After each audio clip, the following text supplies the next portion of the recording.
Olá pessoal, aqui é o professor Magno Augusto e na aula de hoje nós vamos continuar o estudo da tabela periódica. Hoje nós vamos ver sobre as propriedades periódicas, como a eletronegatividade, energia de ionização, raio atômico, afinidade eletrônica, dentre outras propriedades periódicas que se repetem ao longo da tabela periódica.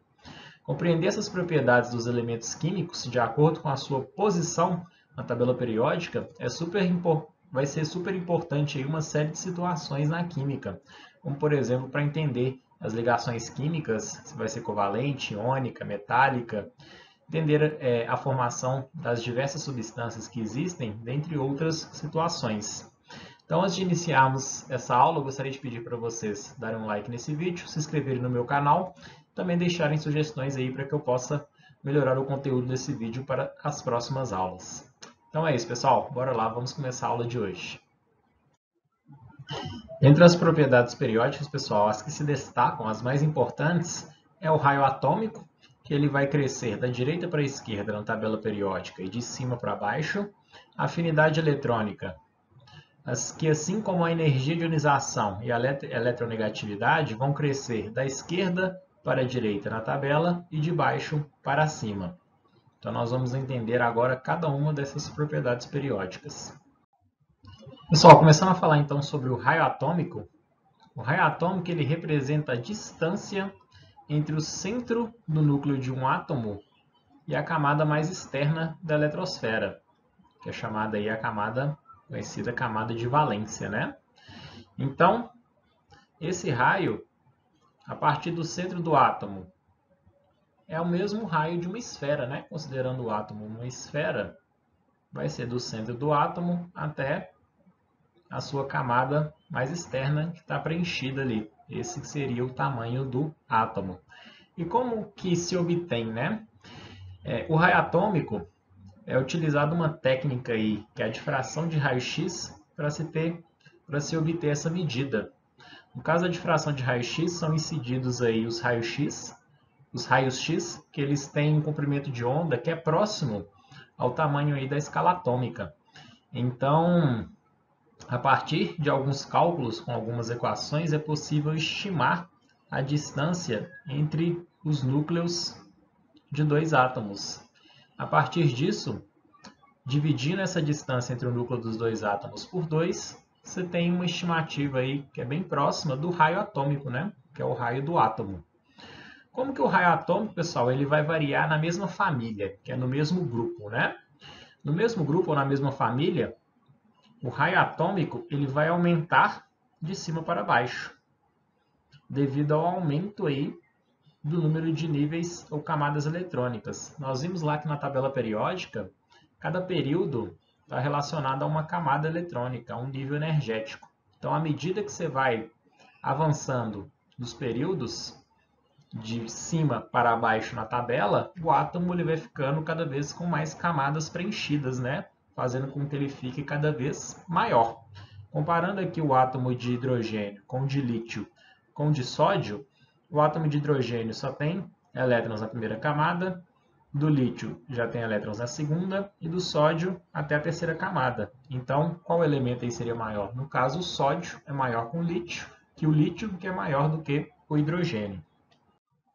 Pessoal, como que seria a variação aí do raio atômico no período, né? No mesmo período, na mesma linha da tabela periódica, o tamanho do átomo ele vai aumentar da direita para a esquerda devido à diminuição do número de prótons.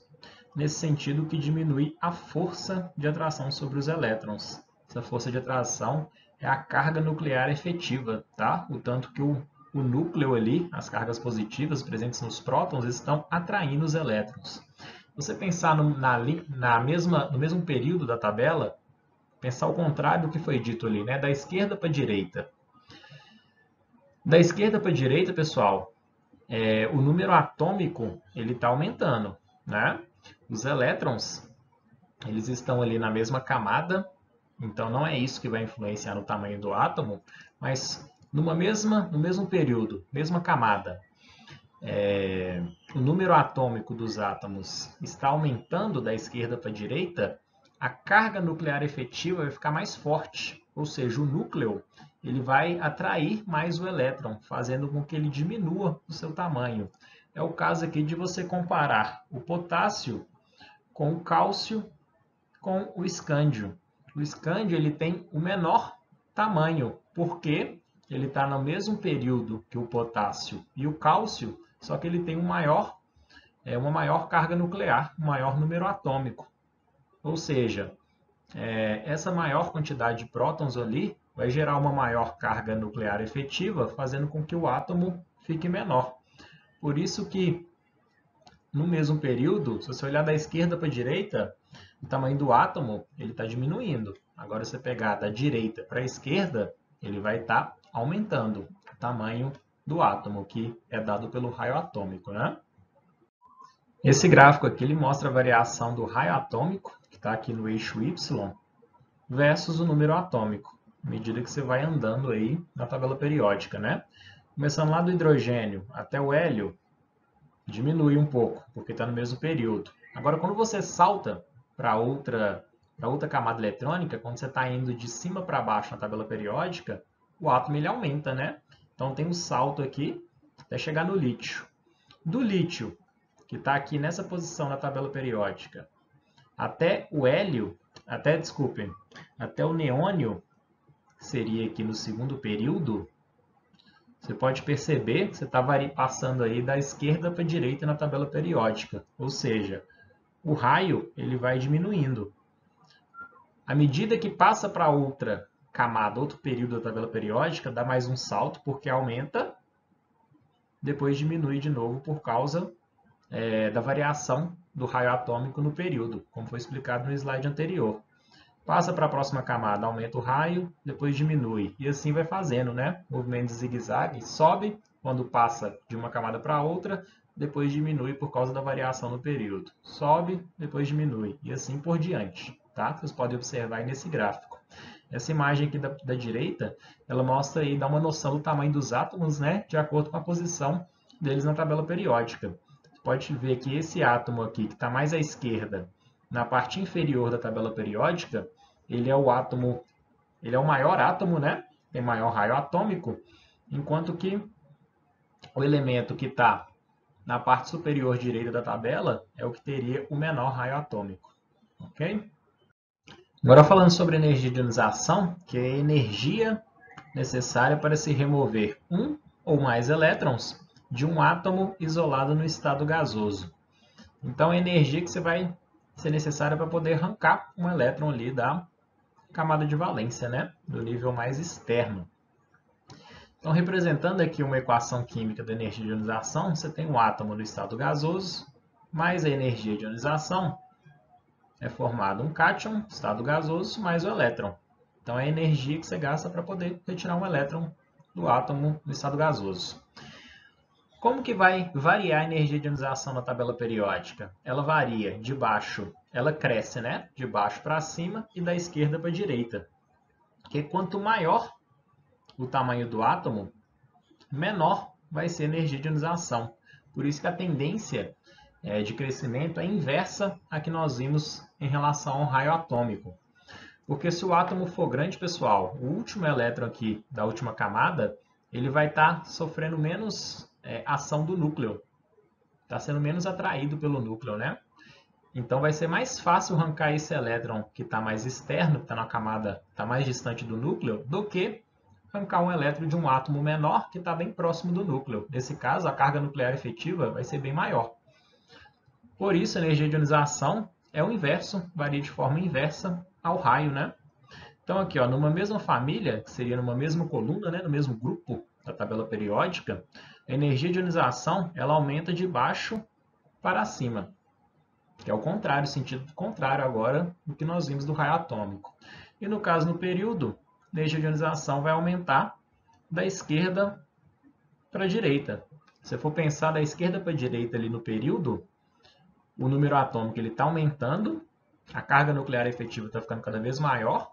Se o núcleo do átomo está atraindo cada vez mais o elétron, você vai ter que gastar mais energia para poder arrancar aquele elétron.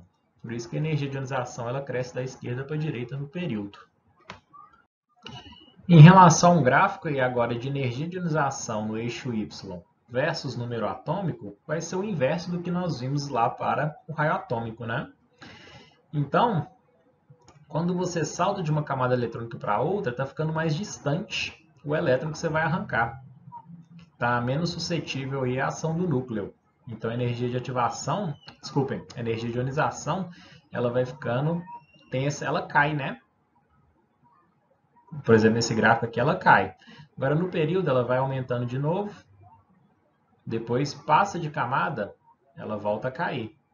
Porque, à medida que você aumenta o tamanho do átomo, vai ficar mais fácil de remover o elétron. Então, tem uma tendência exatamente inversa aí nesse gráfico do que nós vimos lá em relação ao raio atômico.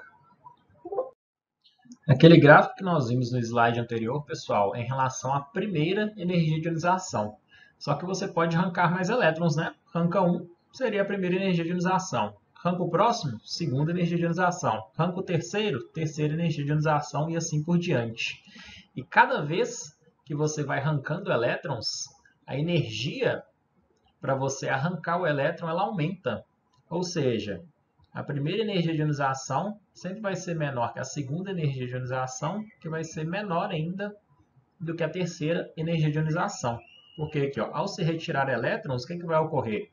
A carga efetiva aumenta, que é essa atração do núcleo pelo elétron, aumentando a atração que o núcleo exerce sobre os elétrons restantes. Então, se você tirar um elétron, vai ter mais carga efetiva em cima dos elétrons que sobraram. Por isso que vai ficando cada vez mais difícil retirar os elétrons. A energia de ionização ela vai tendendo a aumentar, né? A segunda energia de ionização maior que a primeira, a terceira maior que a segunda, e assim por diante. Aqui, por exemplo, para o magnésio, tem essa distribuição eletrônica, 1s2, 2s2, 2p6, 3s2.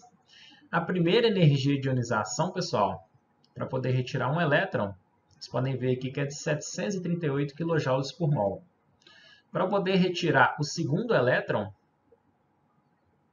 que vai sair do subnível 3s também, né? Aqui, ó, você tirou um elétron, estava 3s2, tirou um, a configuração do Mg+, ficou 3s1, terminado em 3s1. Para tirar esse outro elétron ainda da camada 3, a energia aumenta, passou para 1.451 kJ por mol, para você conseguir retirar esse elétron.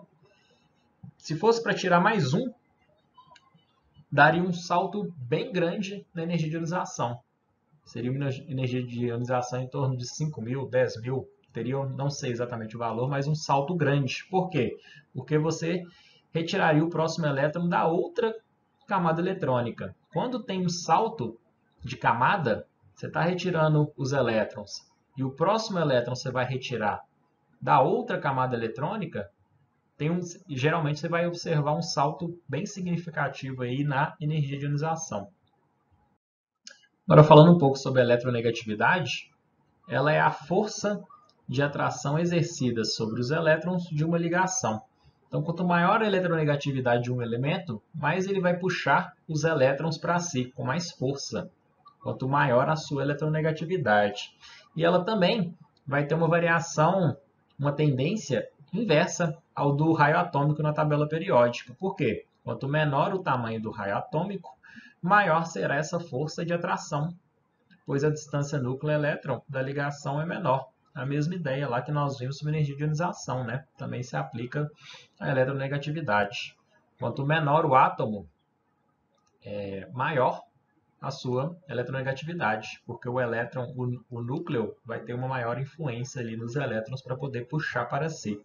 Então, dessa forma, a eletronegatividade ela vai crescer da esquerda para a direita na tabela e de baixo para cima. Uma coisa que é interessante falar é que a eletronegatividade, pessoal, ela é uma grandeza relativa, pois ela é analisada por meio de uma comparação entre a capacidade que dois átomos ligados possuem de atrair os elétrons. Então, você vai ver lá que um elemento ele é mais eletronegativo do que o outro. E essa escala aí, para poder comparar a eletronegatividade, foi feita por Pauling.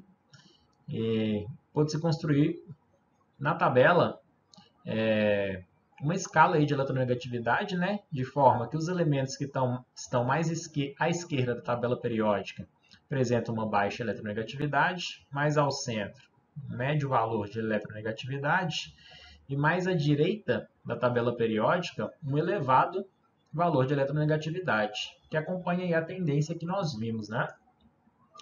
E aqui é importante vocês saberem, pelo menos esses elementos, principalmente eles, quais são os elementos mais eletronegativos da tabela periódica. O primeiro é o flúor, seguido do oxigênio, seguido do nitrogênio, depois cloro, bromo, iodo, enxofre, carbono, fósforo e hidrogênio.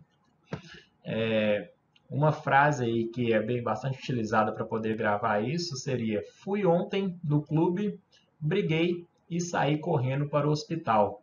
O início aí das letras dessa frase batem com os elementos químicos, tá? Então aqui, ó, fui ontem no clube, briguei e saí de lá correndo para o hospital. Vocês estão vendo que bateu exatamente aí com essa escala de eletronegatividade. É uma forma aí de gravar isso, né? Vocês podem estar perguntando, mas por que o flúor é o elemento mais eletronegativo da tabela periódica e não o gás nobre, que está mais à direita ainda, né? Pessoal, o gás nobre ele já tem a última camada eletrônica completa. Então, como ele já é estável, ele não precisa de puxar o elétron para si. Por isso que a eletronegatividade ela é cortada, né? Você desconsidera a última coluna, o último grupo da tabela periódica, que são os gases nobres. Então, o flúor, que é o elemento mais eletronegativo da tabela periódica. A afinidade eletrônica, pessoal, já seria um processo inverso aí da ionização, né? Da energia de ionização. Agora, a afinidade eletrônica é a energia que é liberada quando um átomo isolado, também no estado gasoso, captura, recebe um elétron. Então, vocês podem ver aqui que um átomo neutro capturou um elétron, formando um ânion no estado gasoso e liberando uma energia que é chamada aí de afinidade eletrônica. Da mesma forma, você não vai considerar aí os gases nobres, eles não têm afinidade eletrônica porque eles já são estáveis. Então, os elementos que apresentam maior afinidade eletrônica estão mais na parte de cima e da direita da tabela periódica. Vai crescer de baixo para cima, da esquerda para a direita. Então, aqui, ó, em uma mesma família, em um mesmo grupo, né, uma mesma coluna, quanto menor o raio, maior a afinidade eletrônica. Em um mesmo período, quanto maior for o número atômico, maior a afinidade eletrônica, porque maior vai ser a carga nuclear efetiva. Dessa forma, pessoal, então a afinidade eletrônica ela vai ter a mesma variação e a mesma tendência da eletronegatividade e da energia de ionização, de baixo para cima e da esquerda para a direita, na tabela periódica. Algumas outras propriedades periódicas que são vistas também, mas não tão importantes como as 4 anteriores que nós vimos, a eletropositividade, que seria o contrário, né, da eletronegatividade, a tendência do átomo de ceder o elétron. Os metais que estão mais à esquerda da tabela periódica são mais eletropositivos, eles tendem a ceder o elétron. Densidade. Os elementos mais densos estão na parte central inferior da tabela periódica. Em relação a ponto de fusão e ebulição, são os elementos que estão na coluna 1A e 2A, e na 3A, 4A, e nessa última aqui, B, dos elementos de transição. Na parte mais de cima, ou nessa outra parte aqui, na região inferior da tabela, a parte mais central, né, da tabela periódica, estão os elementos aí, maior ponto de fusão e ebulição.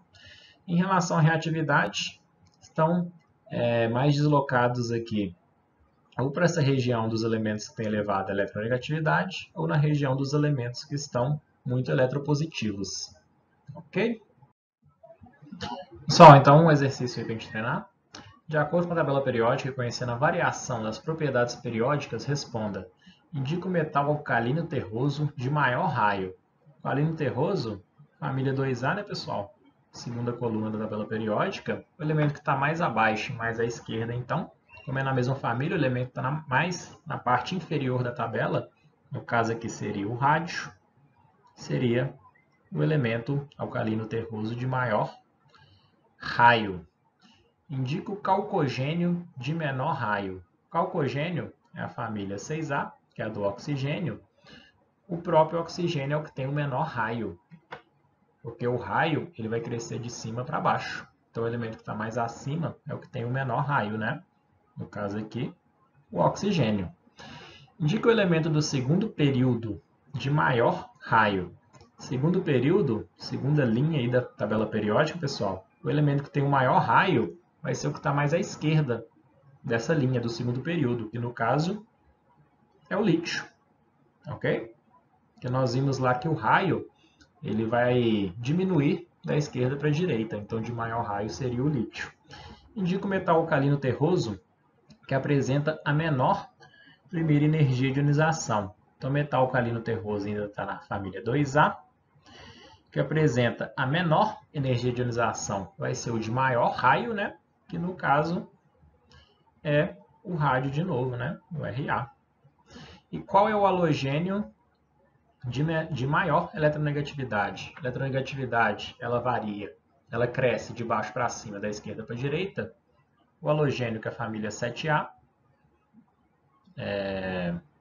o halogênio de maior eletronegatividade, então, é o que está mais acima, no caso é o flúor, o elemento mais eletronegativo da tabela.